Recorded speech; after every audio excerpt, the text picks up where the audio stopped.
All righty, ladies and gentlemen, boys and girls, welcome parents, caregivers, community leaders, healthcare professionals, worldwide families to the COVID-19 Fact versus Fiction. My name is Big Tigger. How you doing? Happy Friday Eve. That's Thursday. This is the second in a series of 8 COVID conversations brought to you by The Gathering Spot, the BLK+Cross and CORE, which is Community Organized Relief Effort. The purpose of tonight's conversation is to provide a trusted space for our community to engage experts for a better understanding of the realities of COVID and its impact on communities of color. COVID-19 Fact versus Fiction will explore topics such as conspiracy theories and misinformation, which there are a lot of, being a Black is a precondition, which we've heard, surviving COVID-19, which hopefully most of you watching have, and vaccines, what you need to know. Before I go any further, I'd like to personally thank the Morehouse School of Medicine. Hey, Morehouse School of Medicine. CORE, which is, again, the Community Organized Relief Effort, Fulton County Health Department, The Gathering Spot, the BLK+Cross, and all of you joining us for lending their platforms to this important cause. So once again, welcome. We appreciate your time. Now, you already know who I am. Let me introduce you to this amazing roundtable, the panelists joining us this evening. I'm going to have them chime in on what exactly they do and how they contribute to our community in under 1 minute each. That's what they said. Watch, come on with the time. Let's all welcome Dr. Tabia Akintobi. Did I say it right? You were perfect. Perfect. All right. Let me get the rest of it now. Professor, Associate Dean in Community Health and Preventative Medicine Director at Morehouse School of Medicine. Dr. Akintobi is the Community Engagement Senior Advisor of the National COVID-19 Resiliency Network. She is also the Principal Investigator for Georgia SEAL, that is CEAL, which is Community Engagement Alliance Against COVID-19 Disparities. Whew. Hi, Doc. How are you, Big Tigger? Good to see you. I can't complain. Tell me a little bit about yourself that wasn't in the bio. Yeah, so just pleased to be here this evening. And I see myself really as a bridge between the academy and communities. So Morehouse's mission is to lead or advance health equity. And so we think about health as anything that connects you to living your best life. And so most of us spend probably 95% of our lives outside of a doctor's office. So for us, community collaborations and community leadership is really at the center of communities that thrive. And of course, COVID and with the pandemic is absolutely no exception. So I'll talk a little more about some of what we're doing to try and engage communities to really attack COVID and bounce back. Thank you for joining us today. Let's all welcome Dr. Lilly Immergluck. Yes? Okay. Dr. Immergluck is a Morehouse School of Medicine site principal investigator for the COVID-19 Prevention Network, primary care physician, an infectious disease specialist, and an associate professor at Emory University. Dr. Immergluck, thank you for joining us today. Tell us about some of all the other things that you do for Morehouse School of Medicine and Emory University.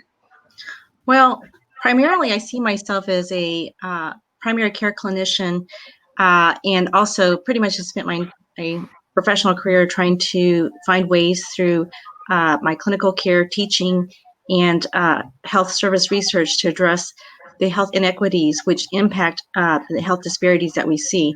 COVID-19 is just been an unprecedented situation for us, and it has taken and consumed a lot of my time, Dr. Akintobi's time. We've been working closely together. So I think that's probably going to sum it up there. Okay. I definitely have lots of questions for you both before this is all over, as I'm sure most of the viewers who chiming in will also have as well. And last but certainly not least, let's welcome Vince McCant, an Atlanta native and businessman who tested negative 3 times before receiving an accurate positive test. Tell me a little bit about yourself, Vince. Originally from Southwest Atlanta, now live in Alpharetta, Georgia. Have been building software for almost 30 years. My specialty is supply chain. I'm a supply chain expert. So I go around to different companies, help them build their supply chain, make sure it works well. And then in my other life, I'm a investor in serial entrepreneur and a bunch of other things. And that's it. Boss. I like it. Look, boss. I try. I like it. Well, again, welcome all three of you, and thank you for joining us this evening. A couple of ground rules they gave me. Panelists, I ask that you keep your responses concise, respect each other by allowing each other to answer the question before chiming in. You know, our technology isn't perfect yet. Whenever you want to chime in, we could do it like you could either we can do kindergarten, and I'll make a note of it and get to you as soon as possible. Our first segment is called "I Survived COVID-19." Vince, we're going to come right back to you. I know I speak for everyone here that we're thankful that you have made it through this episode with COVID-19. Tell me about it. How was it? Like, some people say it's nothing. Some people say it's a big deal. Well, for me, it was a big deal. October 9th, Friday, I was actually selling a car that used to belong to my late father. And young lady called me and said, "Hey, can you drop the car off at my job?" She lived probably 25 minutes from me. Didn't think nothing. Grabbed my mask, jumped in the car, drove to the place where she worked at. And, just a slight slip. I got out of the car, didn't put on the mask. Wow. Went into the store. She was literally a foot from me. I don't know if I got it from her or got it from in the air in the store, but that was Friday. Sunday, I developed a slight cough. Didn't think much of it. And then Monday, I had full-blown symptoms, flu-like symptoms. Couldn't get out of the bed, chills, sweats, loss of appetite, you name it. And I remained that way from Monday till about Thursday. And then Thursday, about 3 o'clock in the morning, I had shortness of breath. Got up, started drinking a bunch of water, just could not catch my breath. Remained that way through Friday. Called my primary physician. He suspected I had COVID, so he went to urgent care Saturday morning about 9:30. Was just feeling exhausted. Turns out my oxygen level was at 88. Normal oxygen level is between 96 and 98. Mine was at 88, and it was fluctuating between 88 and 90. So what that means basically is that my lung function was failing me. And so I had chronic fatigue. I was told to go directly to Northside Hospital, Forsyth, which turned out to be one of the top COVID units in the state of Georgia. So when I got to the emergency room, the urgent care had already updated them. They knew, they were waiting there. Basically, it looked like they were going to take me to jail. It was about 9 of them. And they rushed me up to the ICU. And when I got up to the ICU, my lung function was 20%. Wow. I was going down fast. They ran every kind of test you can think that you can run on me, including 3 back-to-back negative COVID tests.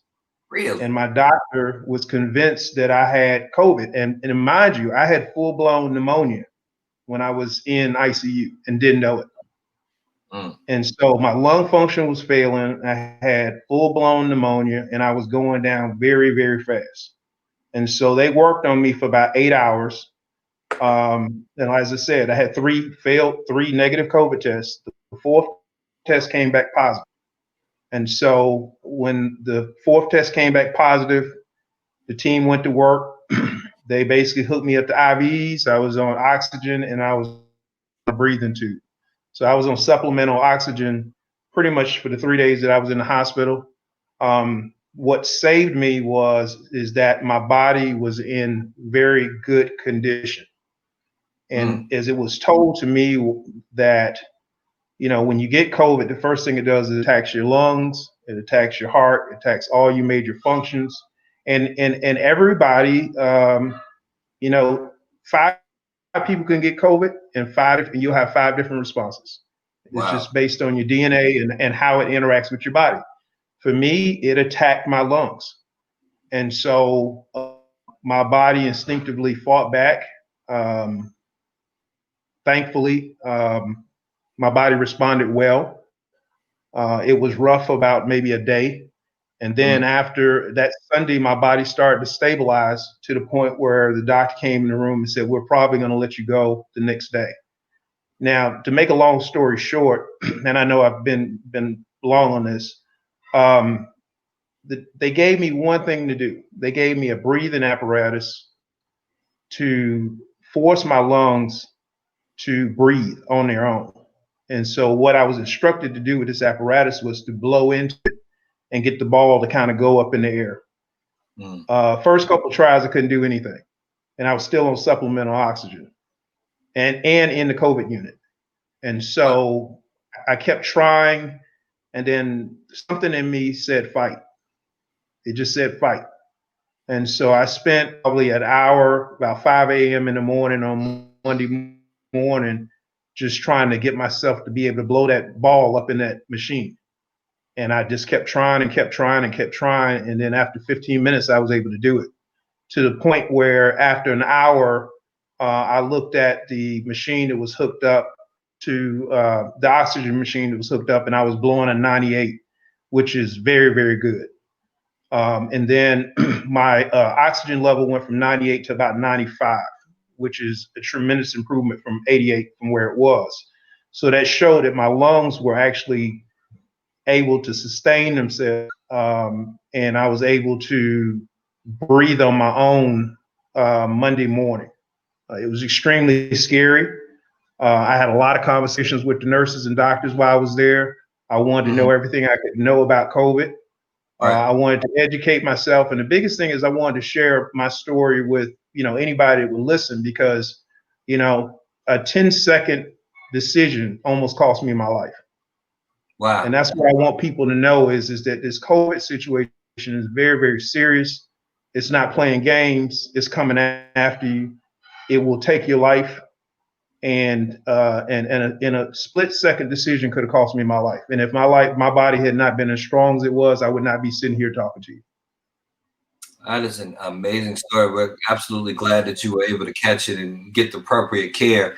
People who are watching this, if you have questions, you should start typing them in on the screen where we're streaming, and I can get to you sooner than later.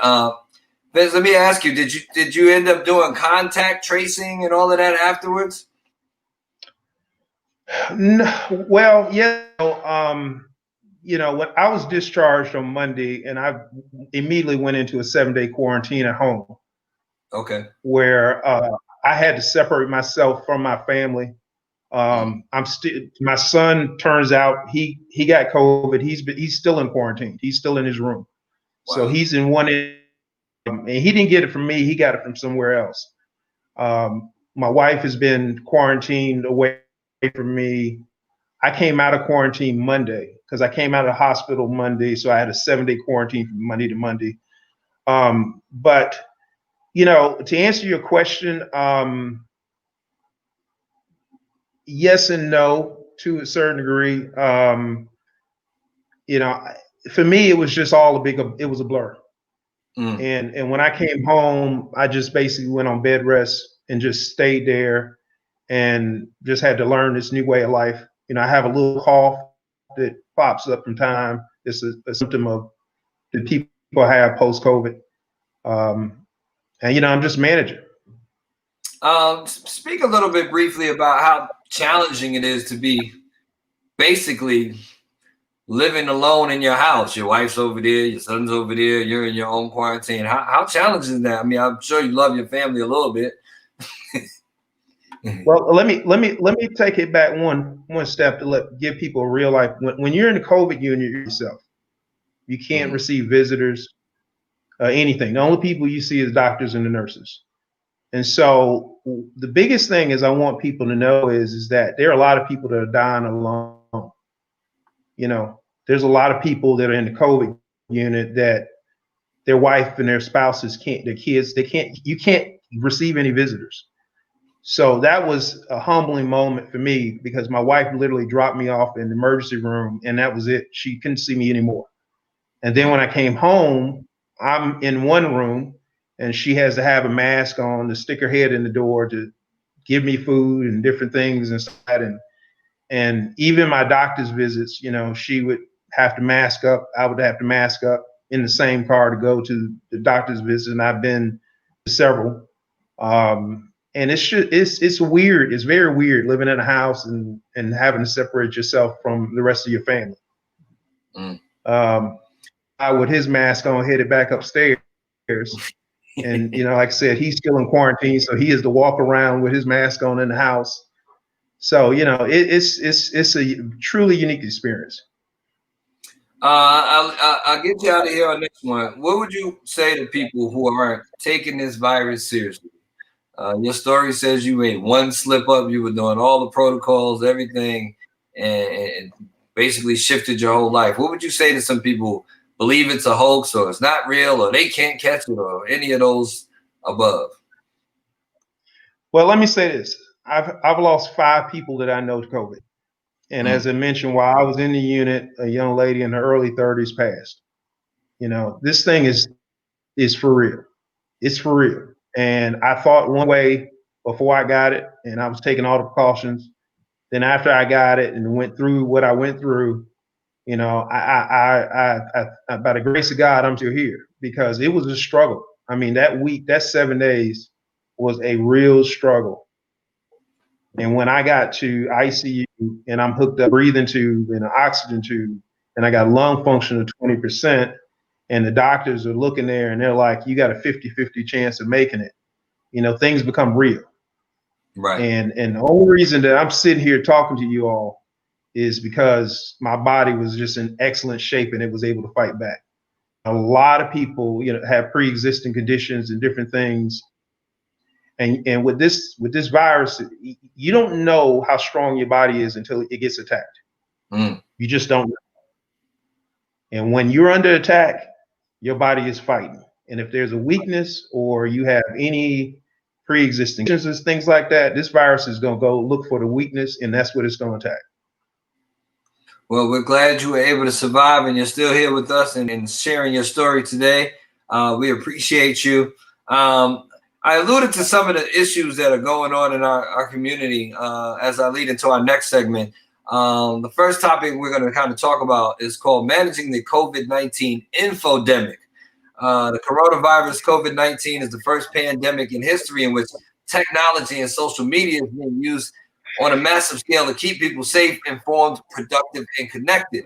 At the same time, the technology we rely on to keep connected and informed is enabling and amplifying an infodemic that continues to undermine response and relief efforts, jeopardizing even our best efforts to control this pandemic. Dr. Akintobi, please explain to us what an infodemic is. I think I know, but I want to hear from you. Right. So an infodemic is an overabundance of unfiltered information. So that can be both online or offline, and it includes deliberate attempts to disseminate wrong information. And I would say it's probably a mix of both, because oftentimes, you know, the information that people get, whether it's from their family members or from their social network, they may not know it's wrong. But the truth is, because all of it is unfiltered, it really undermines the public health response and, you know, our intention to advance what's fact versus fiction. So through infodemics, there are alternative agendas of groups or individuals. And, you know, sometimes this is called mis or disinformation that can really be harmful to people's physical and mental health, right? So depending on who's the messenger, it can increase stigma related to certain health conditions. And what we also know is that politics, especially given what we're getting ready to know the reality of in terms of our election, we know that certain believe politics has unfortunately mixed in, right? Such that things like wearing a face covering and all the things that really are designed to do what Vince talked about, to decrease the risk for COVID, it's become political as opposed to be just about keeping us safe. So that's what an infodemic is. And hopefully through forums like this, we can separate fact from fiction, but also meet people where they are. And that is that families, as well as communities, are more likely to be hospitalized and die related to the pandemic. Okay, so there are some studies that are showing that the same disinformation is being used to target both the alt-right and African Americans. Apparently, we believe in the fake news, the real fake news that is going around right now. In a recent study conducted by the BLK+Cross in Fulton County, researchers found 20 to 40% of African American respondents were believers of known conspiracy theories and probably targets of disinformation. I think I've heard most of them. I believe these are fictitious. 40% of African American respondents believe COVID-19 is a secret U.S. government agenda. This is what people believe. 68% believe it was developed either intentionally or accidentally in a lab. I've heard that a lot. 44% believe it is a tool for population control. Like they let this out just to clear the planet of some people. 29% believe COVID is connected to 5G. That was the big thing early. They were like, oh, new technology. Now it's going to kill us all. And then this one I found a little interesting. 21% believe COVID-19 was developed by Bill Gates. Like Bill Gates don't need you to go buy his Microsoft.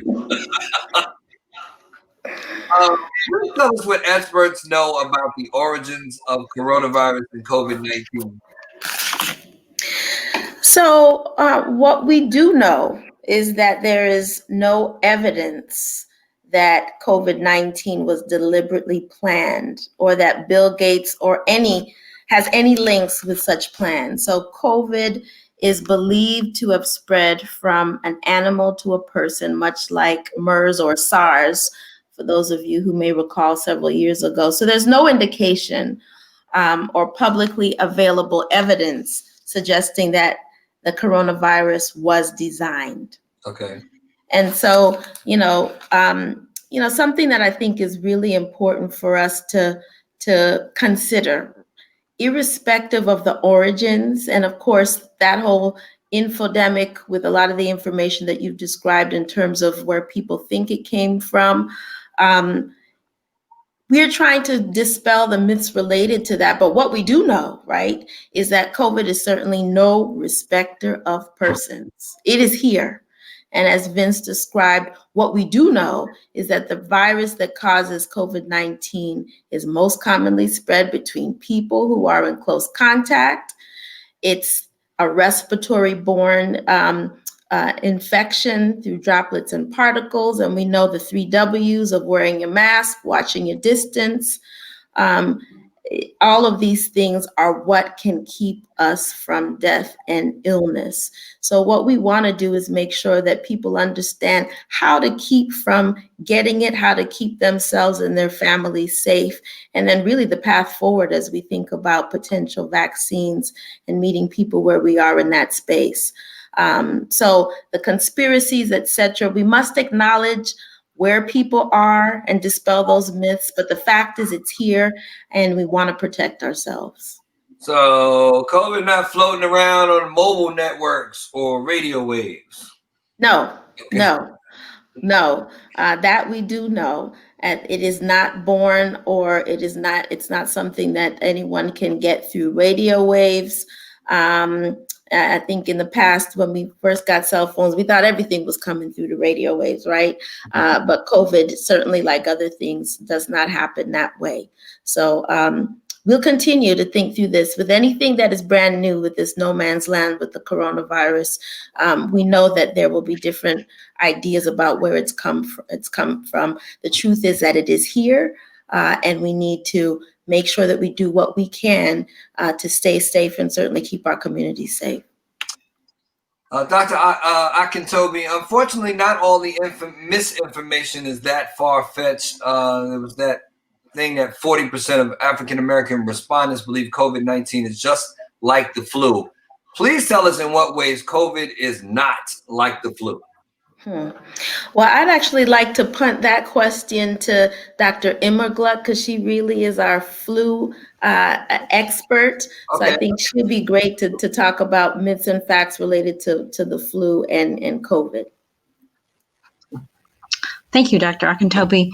So, I mean, the reality is that there are some crossover in symptoms between flu and SARS-CoV-2 infections. They are both respiratory transmitted, right? So if you think about it, you first encounter in kind of in our respiratory tract, and so our symptoms for minor infections of flu are going to look similar to COVID. Okay, I would say, given that SARS-CoV-2 infections, we're learning with every week. I'll tell you that. I mean, I'm trying to keep up with all the different clinical presentations.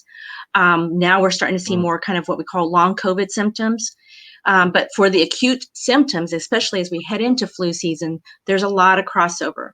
If we try to drill down and separate out who has which one, from a clinician standpoint, I would say to you in general that influenza may have on the average, have a shorter incubation period. We tend to say that for COVID, if you're going to get COVID tested, we want to see like maybe roughly on average 5 days. That being said, sometimes we can pick up somebody with their viral load up to as early as 2 days, or sometimes we have to wait 7 days. For influenza, we usually say the incubation is a little bit shorter, 1 to 4 days. As far as some of the more severe complications, there's a lot, again, crossover. As people who have comorbidities like diabetes, asthma, those folks will be hit hard, whether it's COVID or with influenza. Wow. And if you have both, because you can have both, because again, they are respiratory germs, and so they're in the air. So if you have the bad luck of having, getting one and then getting the other, that could amplify your severity of your disease. What unique features of COVID we don't see in flu is what people have heard about in terms of their loss of their smell and their taste. That is almost, I want to say, pathognomonic. The other thing in children, in pediatrics more so than adults, is we see what we call this MISC. Everybody's not going to know pathognomonic. Okay, yep. Sort of like known for occurring in children, is a syndrome that looks like it's a multi-inflammatory syndrome, and it's related to kind of the inflammatory and vasculitis component that we tend to see with a condition called Kawasaki. So when it first came out, people were thinking that it looked like that. Anyway, that's another difference that we don't see with influenza. Thank you, Dr. Immergluck. And I imagine this thing came out of nowhere, and the health community was scrambling to understand and protect at the same time.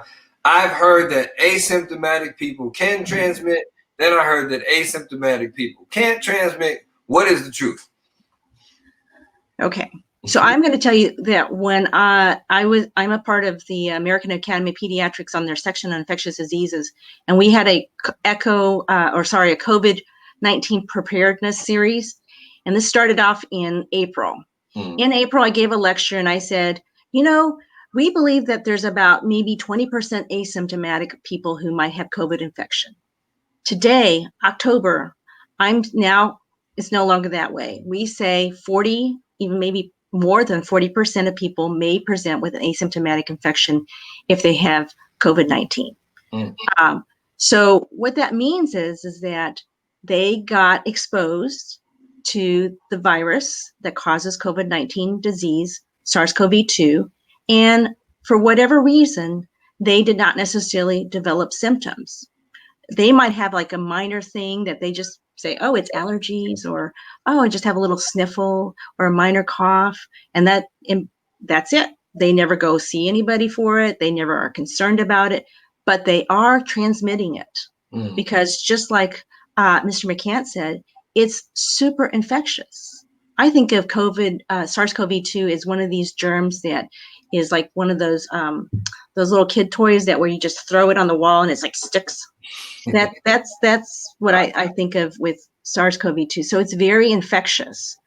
The issue with pre-symptomatic, that's the people who right before they develop symptoms, they also aren't symptomatic, right?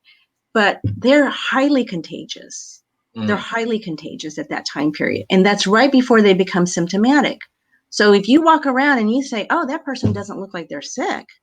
Well, how do you know they're not pre-symptomatic? Wow. Because if they're pre-symptomatic and they get their respiratory secretion on you, then you may very well get infected. The difference is that the asymptomatic people, if you look at their viral loads, like how many germ particles are actually in their respiratory secretions, those asymptomatic folks are a lot less than the pre-symptomatic folks. But from the outset, for you and me, we wouldn't be able to tell the difference. Let me ask you one other question before I jump Vince back in here. Lots of people in our community have fallen in love with smoking hookah and going to a hookah bar or a hookah spot, places where there's just a plethora of smoke that has been in someone else's body and now just floating in the air. What would you say to those people about the level of smartness for going to a hookah bar during the pandemic? Yeah, there's just no level of smartness to do that. Okay. Vince, we were talking about the difference between the flu and COVID-19. What would you say to people who think COVID is just like the flu? Well, I'm gonna tell you, that's what I thought I had. You know, I had every symptom. That's what I thought I had the flu. That Monday when I was in bed and I couldn't get out of bed for the next 4 days, my wife even told me, I don't know, at one point I came in there and tried to wake you up and you wouldn't wake up. Call the ambulance. And she said, you finally woke up. I have no recollection of that event. But I know that I did not get out of the bed for 4 days. I thought I had the flu. I had all the symptoms. But this is the thing, everybody. I thought about this. I never had a temperature the entire time through this whole ordeal. Really? So I'm saying that. I'm saying that because everywhere we go, they check your temperature. But guess what? I was infected. So I want people to think about that. I never had a temperature from beginning to end, but I was fully positive. I had flu-like symptoms for 4 days before I started having the respiratory issues. And, you know, and what I was told in the hospital, typically this thing will run its course in 14 days. So I was lucky for the first, let's say, 6 days that I was home, that my body didn't just completely collapse on me. It wasn't to that Saturday when I went to ICU that my body was finally weak enough where it was now starting to need some help. Right. You know. Well, we want you all to be safe, and that's why this misinformation is and disinformation is so critical. Dr. Akintobi, why are these conspiracy theories so dangerous right now, especially given what we're dealing with? Well, certainly the truth is that, you know, people hear conspiracy theories and misinformation from those they trust. So the fact is, if the wrong information comes from trusted sources, we have to correct it. And if simple life-saving behaviors are overlooked, diagnostic tests go unused, immunization campaigns don't meet their targets, we will risk loss of life and compromise quality of life. So really the clincher is we must be trusted sources, be eligible of the public's trust, so that they see us as sources that will work with them, right? So misinformation, we can't just dismiss it. We have to acknowledge it, understand where it comes from, and then identify trusted gatekeepers and leaders that the public trusts through forums like this to really separate the myths from what is true.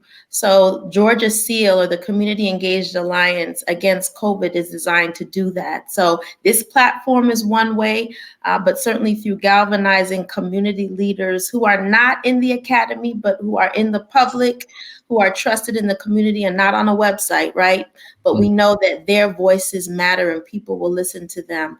That is the type of alliance that's critical to make sure that misinformation turns into facts and people are armed with what they need to really combat COVID.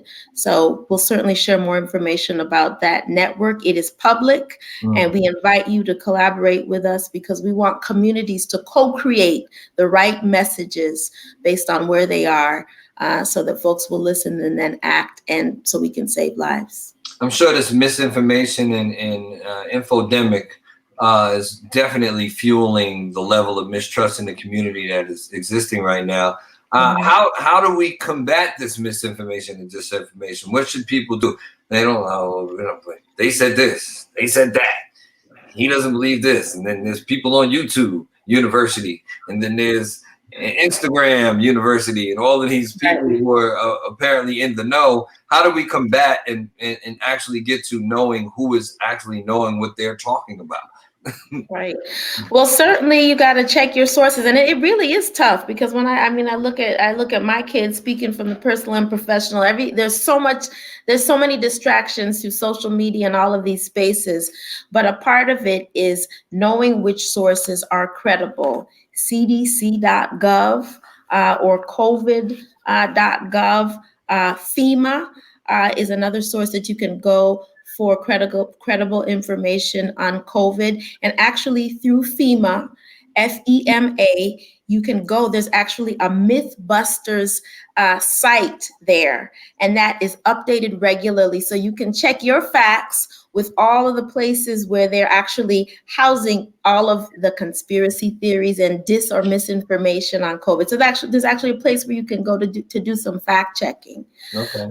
And also think about other trusted sources in the community. Certainly Morehouse School of Medicine is in the building trust business. Our intention, besides advancing research and certainly clinical work that is credible, we want to be that trusted source of information. Certainly we're not the only one, but certainly go to your local health departments as well as other academic institutions and others who are trying to do it right.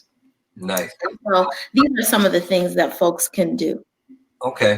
I have a question from the audience streaming, and whoever is best qualified to answer it, please do. What are the most important steps to avoid COVID? At one point I was hearing it was on surfaces for hours. Is this still a key spreader? I'm going to take a stab at this because I actually get asked this question quite a bit. And if I tell my colleagues or people that I interface with in my community, I say remember two things: volume and time. Volume, as far as what kind of way to prevent volume of viral particles to come at you, and time.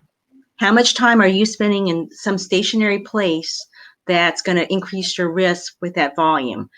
So I say that to say is, number one, we know it's a respiratory germ, okay?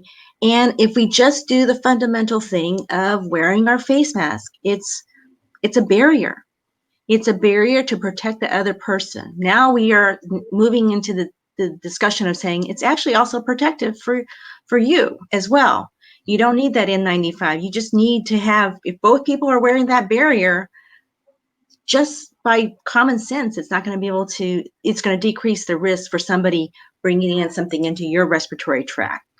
So the issue about things on surfaces, and I know we've come a long way since the beginning of the pandemic, where people were saying, well, we detected viral particles on copper in this amount of time, cardboard on this amount of time.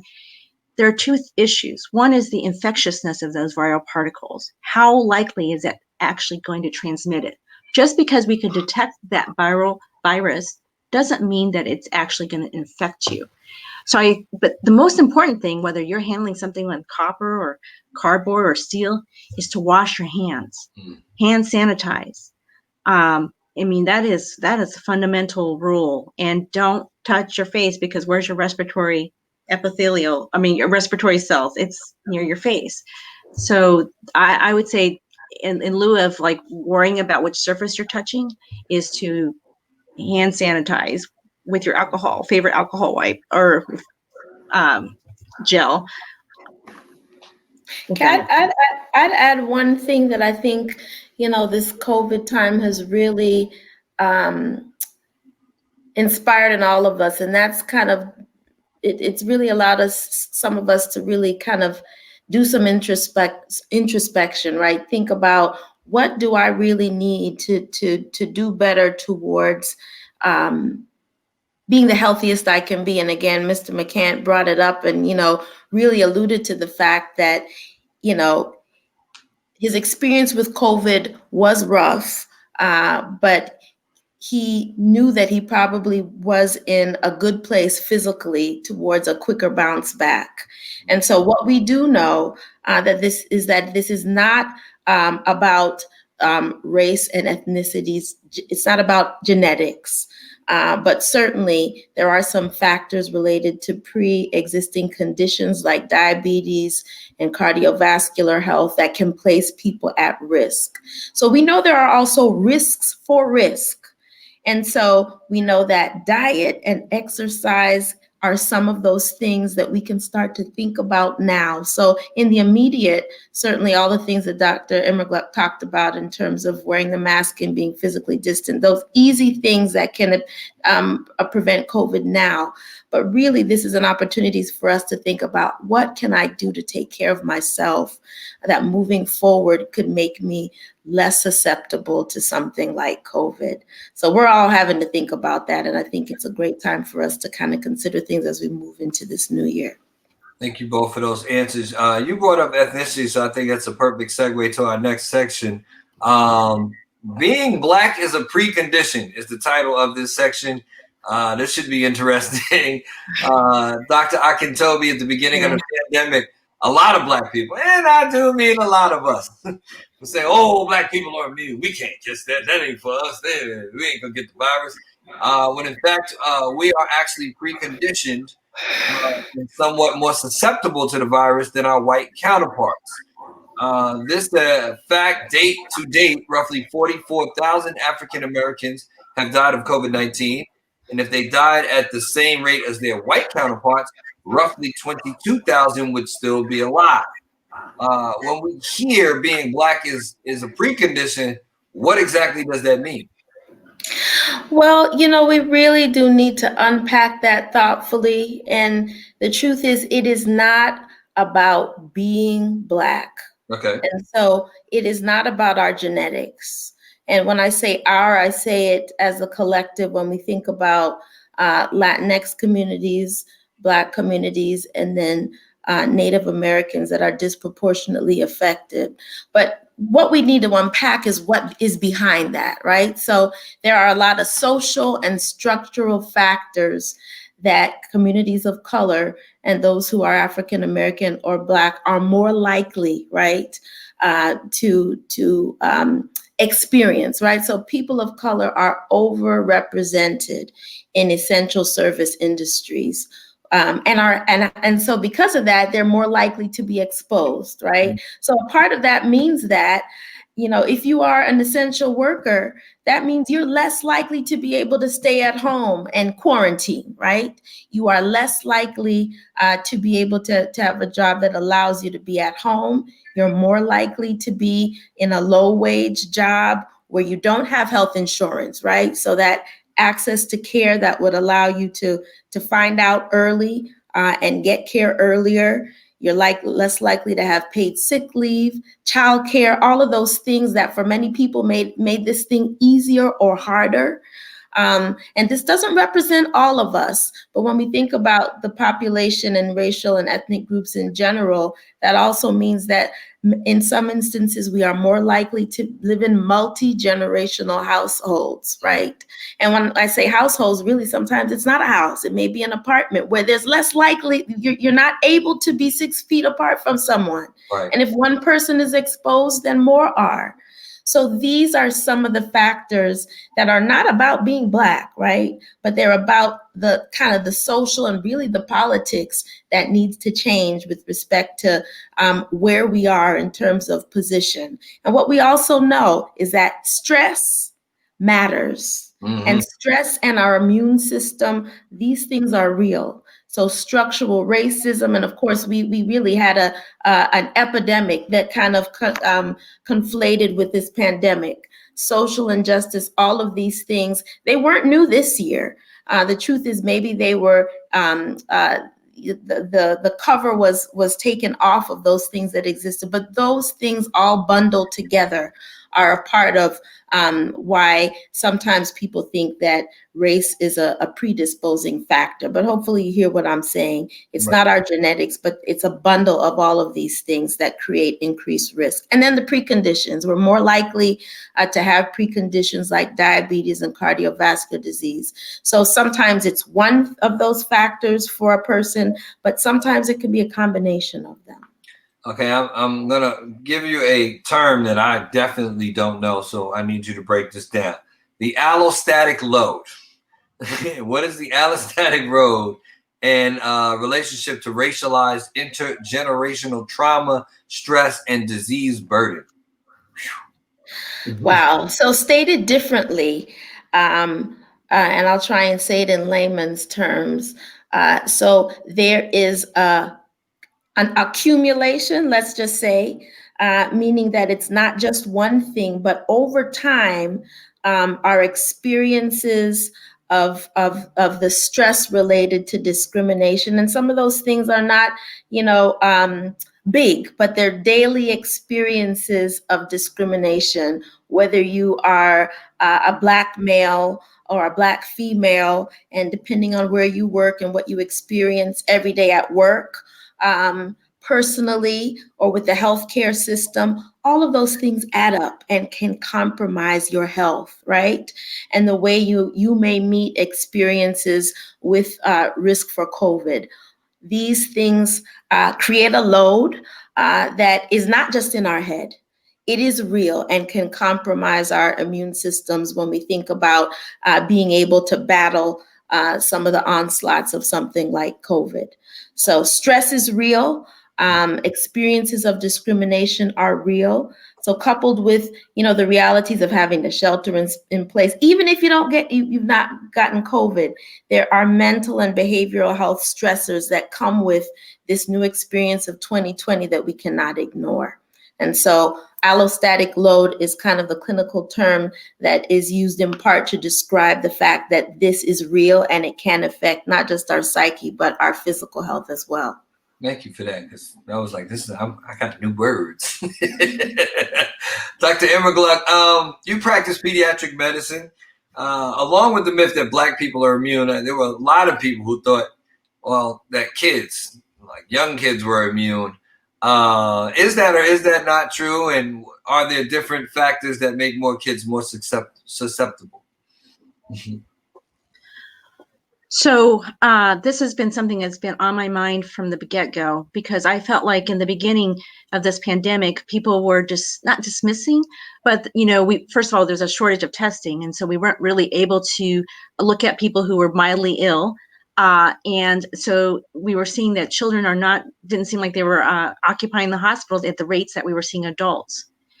As we go forward and move into this pandemic, we see that now that is not the case. Children are definitely affected disproportionately in the age groups that we are seeing, and the types of infections that they get and the disease severity.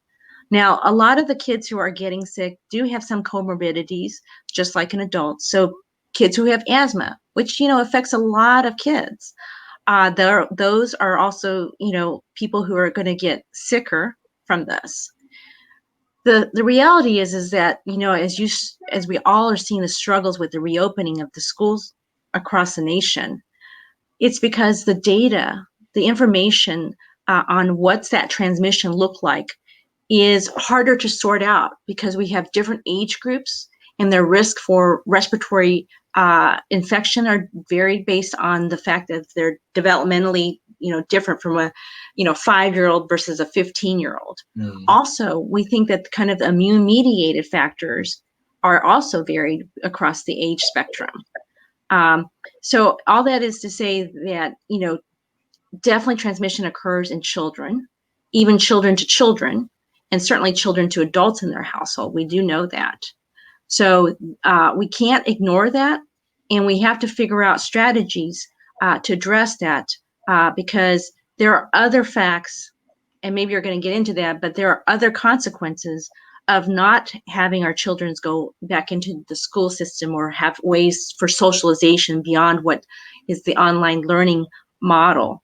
And talk about inequities. I mean, that's another inequity that is definitely being faced by many children of color. Yeah, that digital divide is definitely a real thing.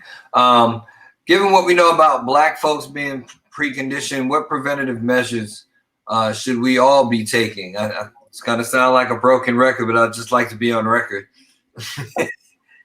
Yeah, I understand, I have some young adults in my household, teenagers, and I see what their friends and are doing in terms of just being tired. They just thought, if I get it, I get it. I'm not going to compromise my lifestyle that much. But I would say to them what I say to the adults: we don't know which one is going to get the severe disease. Right. A lot of the kids who I see in the hospital setting, many of those actually don't have the risk factors that we talk about. And they get that MISC syndrome I referred to.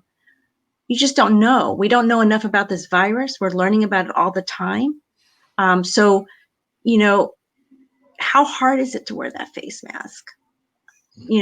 That's what I want to know. Like, why can't we do a better job as parents to kind of encourage that in settings so that our kids are not exposing each other and then not bringing it back to the household? Right. So the 3 W's. Yeah, sorry. A lot of conversation about whether or not people should get the regular flu shot during COVID. I am a pro-vaccine person. I have practiced medicine back in the day when I saw a lot of disease and destruction, death in children from meningitis, from septic arthritis, pneumonia, all for germs that now, when I talk to the medical students, they've never seen it. They just read about it in textbooks. So those are vaccine preventable disease. Flu is a vaccine preventable condition. Maybe from year to year, it's not going to work. The variability of how it works is not 100% because of the fact that, we kind of project and say which flu strain is going to be circulating. Then we see if we made a good estimate about that. And so we may not cover all the strains that are circulating, but we can cut down on the number of influenza cases by getting vaccination. So I am a huge proponent of getting influenza vaccine, particularly, any season, but certainly for this season. Well, we brought up the word vaccine, which is definitely a hot button topic around these parts. Let's just move on to vaccines and what we need to know about them. That same study I alluded to earlier between Fulton County and the BLK+Cross, 70% of African-American respondents indicated they are unwilling to take the COVID-19 vaccine. Dr. Akintobi, this is a redundant question. Please help us understand why so many Black Americans are resistant to taking the COVID-19 vaccine. Well, Black and Latinx communities were not running to participate in a vaccine trial a year ago, and they're certainly not running to do it now. We know that irrespective of age, when people hear Tuskegee, they know it was not a good thing. And so there is a justified mistrust based on history, the inhumane treatment of Black and Brown communities, but also inhumane treatment of those who basically had less power, whether it's because of their race, ethnicity, whether it's due to their socioeconomic status. There's so many examples, whether you think of Marion Sims, the father of gynecology. We think of Henrietta Lacks, Tuskegee, Mississippi sterilization, and not to speak of others, again, the Nuremberg trials and so many others where it was all about power and control. Those who had more power were using it for evil.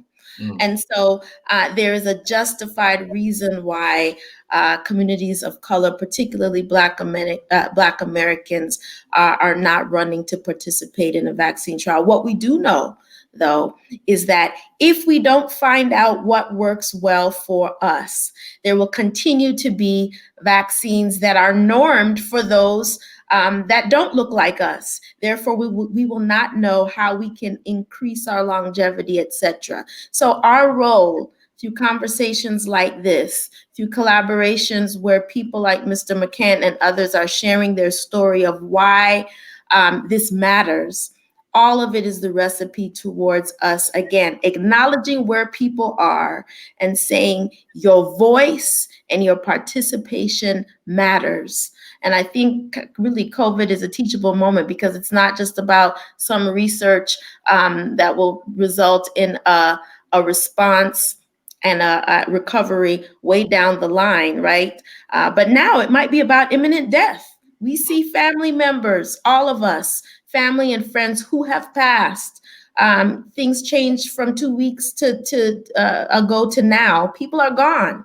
And so I think this moment is one that allows us to say, well, people are dying and getting sick. Your voice and your participation matters as a Black American or as a Latina American in Georgia and in the nation. So yes, we know that folks have justified reasons for being mistrustful, but we really need to stand in the gap. And again, I think this BLK+Cross Fulton County collaboration is a part of that response. I've been in and around these conversations since COVID began, and I was amazed to hear that 95% of medicine is based on, white males, which leaves a huge misrepresentation for us. So all of these medicines and practices are designed around 95% white males, which is not the majority of the population. So it's really important for people of color to get into these trials and testings and things of that nature, correct? Absolutely, absolutely. And what we've learned over the past year since March and having conversations with minority groups across the state, older, younger, every sect, is that many of them said, there is another misconception, and that is that communities of color do not want to participate.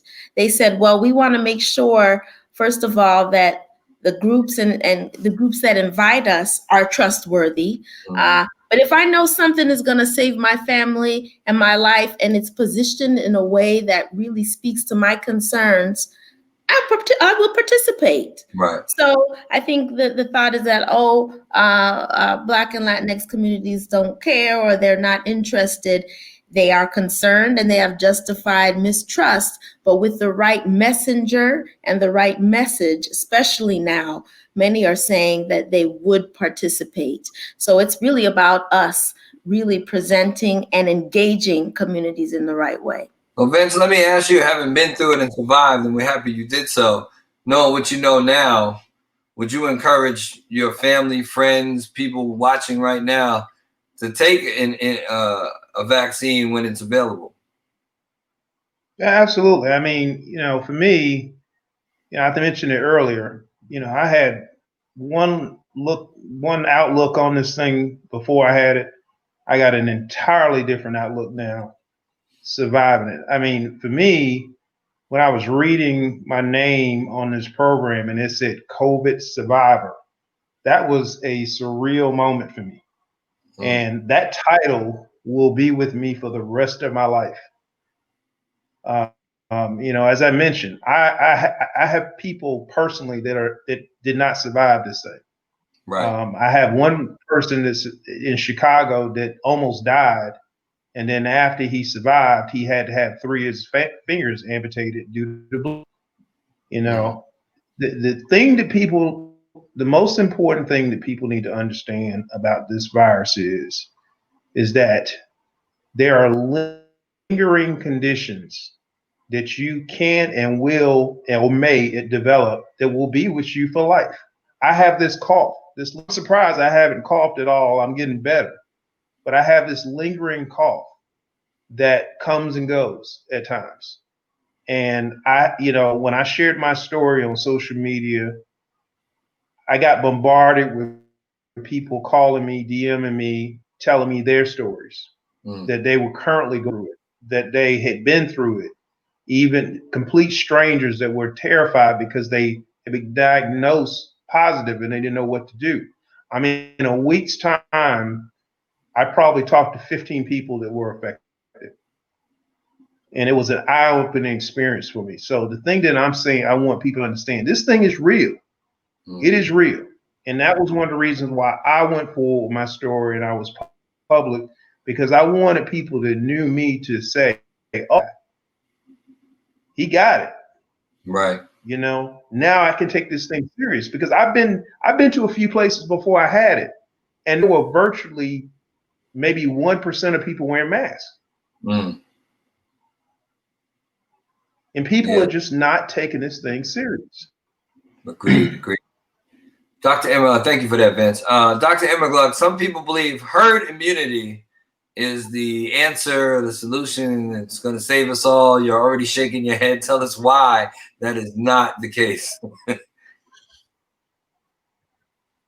First of all, I just want to again applaud Mr. McCant, because I think having more people hear his story as opposed to me, physician, it brings more meaning, because I think that's fundamentally part of it. People think it can't happen to me. So anyway, again, thank you for sharing your story. Okay, so herd immunity. So let's first define herd immunity. Herd immunity is really, in essence, saying that enough of the population has evidence of immunity to SARS-CoV-2, so that with that virus running around and these people all have immunity, that the smaller percentage of people who don't have immunity actually benefit, because they're probably going to not be exposed to somebody because all the people around them have immunity. To get to that level from where we are now, and you can see every day on whatever tracker you want to use, you can see it's going to take a long way for us to get to what we believe is that herd immunity we desire. We're talking 60 to 70% of the population needs to have some degree of immunity. It cannot burn through a community like that very easily without having a lot more people who are either very similar stories like Mr. McCant, or dealing with some of the long-term consequences of having a COVID infection, which we are still learning about. So to the people who think that, oh, let's just let herd immunity take charge, they are not looking at the data and the science and looking at the numbers and the population at risk. Well, with so much mistrust and distrust and misinformation and disinformation centered around, anything, coming from the government, and particularly this vaccine, and the rate of the quickness that they are trying to get this thing pushed through. Is there like a good length of period of time for a good vaccine, or do some develop faster? And what makes it a better vaccine than others? And that's kind of my question. Yes. So first of all, I get so discouraged when I see the politicizing of the whole COVID vaccine, because I think it does such a disservice for what's happening around the vaccine development. Second of all, I think there needs to be more education and information about how we got to this point of where we're trying to get this vaccine out to the general public.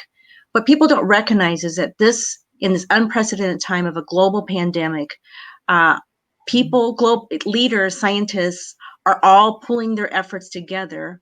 So in this really unique private-public partnership. So industry, these vaccine companies are saying, you know what, we're going to work with the federal government, NIH, National Institute of Health, to say, let us look at your academic centers that you've had these networks that you've been doing vaccine trials, on other types of vaccines, including flu, and you can name a whole host of different types of vaccines.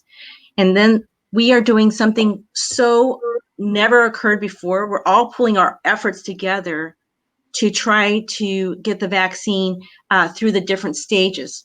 So that's the acceleration that you're seeing. It's not so much that, we're cutting corners or not addressing all the safety factors. It's just that we're doing it so much bigger volume, and so many more hands are involved on a single, like a particular vaccine. And that's what's bringing us forward to the point we are now. So, I say historically, if you look at a vaccine company wanting to develop a vaccine, getting the number of people to recruit and participate, it would take them a while to get that.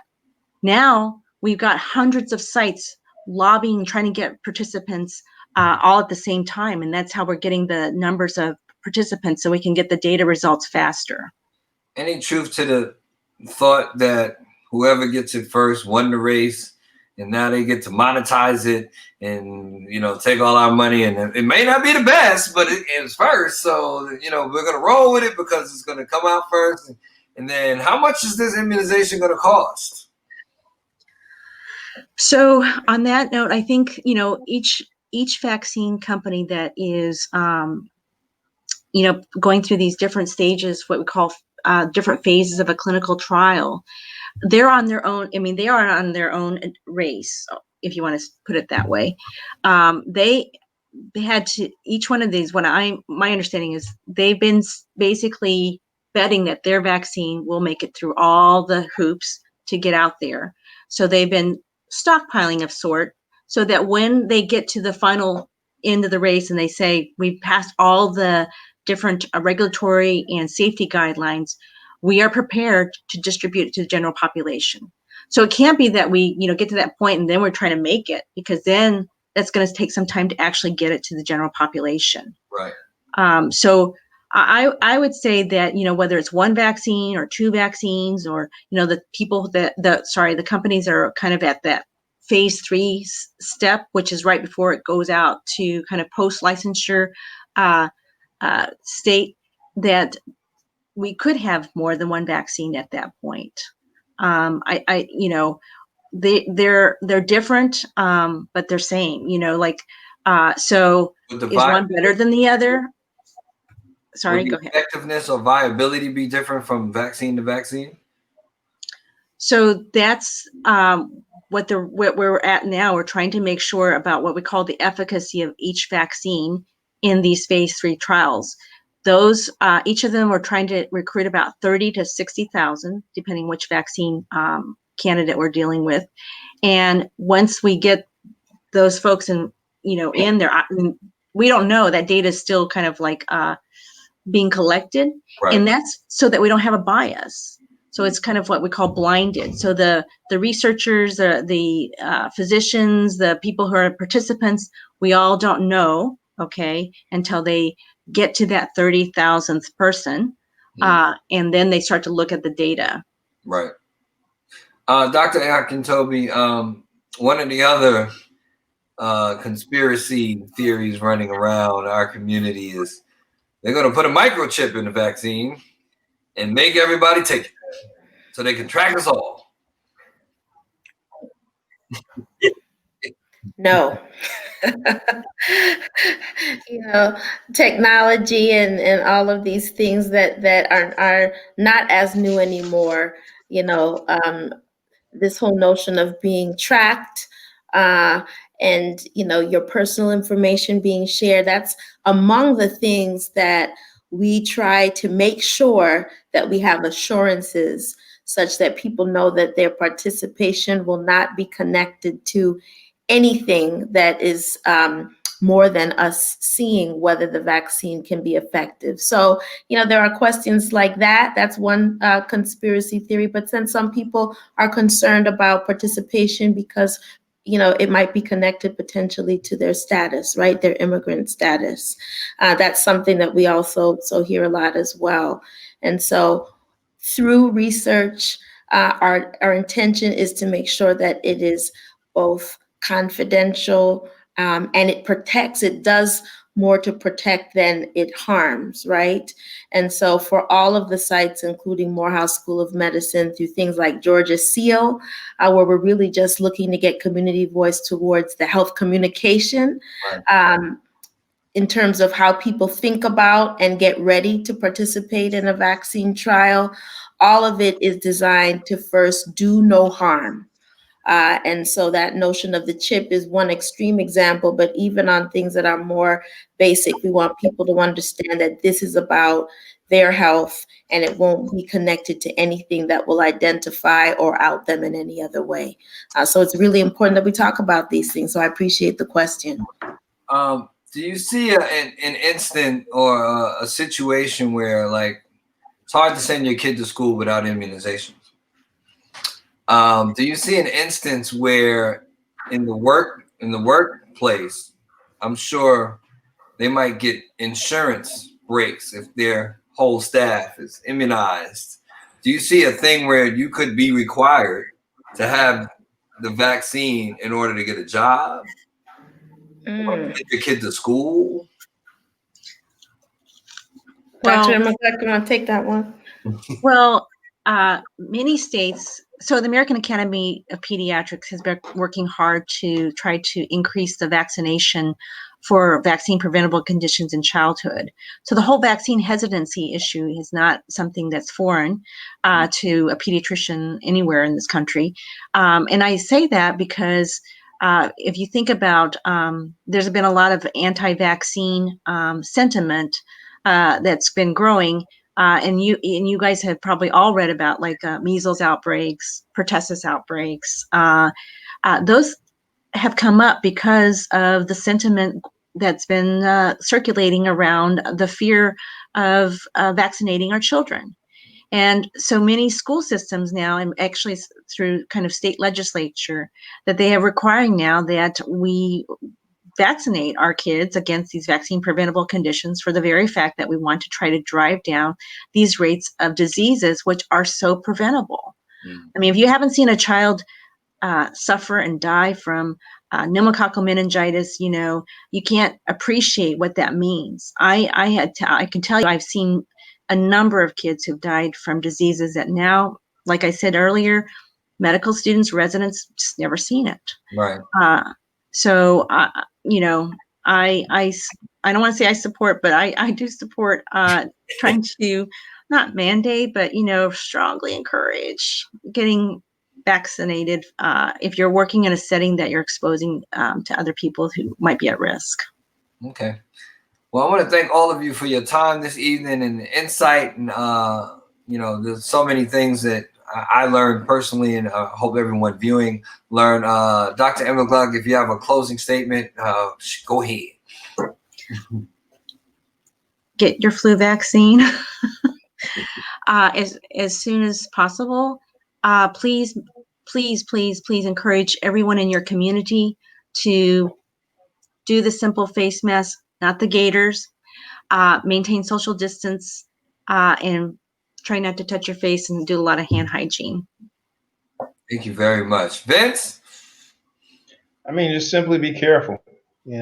It's I mentioned that a 10-second decision. I had the mask right there and didn't put it on. It just slipped my mind. And in a 10-minute interaction, I went through hell for a week and almost lost my life. And that's what I want people to understand is that, we're going into the fall. This thing is going to ramp up like crazy. people going to have cold-like symptoms that they can confuse for COVID. And you just need to wear a mask and be careful. I mean, that's it. Well, we're glad you survived, sir. Glad you were able to join us here tonight. Tell your family we all said hello and we wish them well. Dr. Akintobi. COVID has been no respecter of persons. It has touched all of us. So it's going to take all of us to turn the tide.